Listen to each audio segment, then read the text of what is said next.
লা ইলাহা ইল্লাল্লাহ মুহাম্মাদুর রাসূলুল্লাহ সাল্লাল্লাহু আলাইহি ওয়াসাল্লাম। আমি তওবা করছি আমার অতীতের সকল গুনাহ থেকে এবং ওয়াদা করছি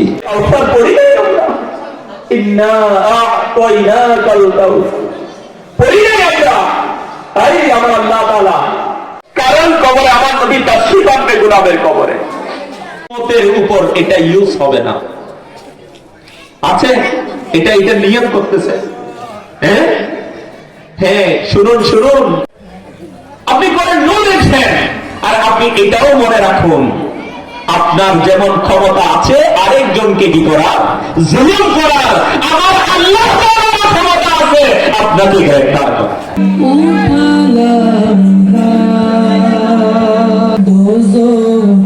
থেকে দাও না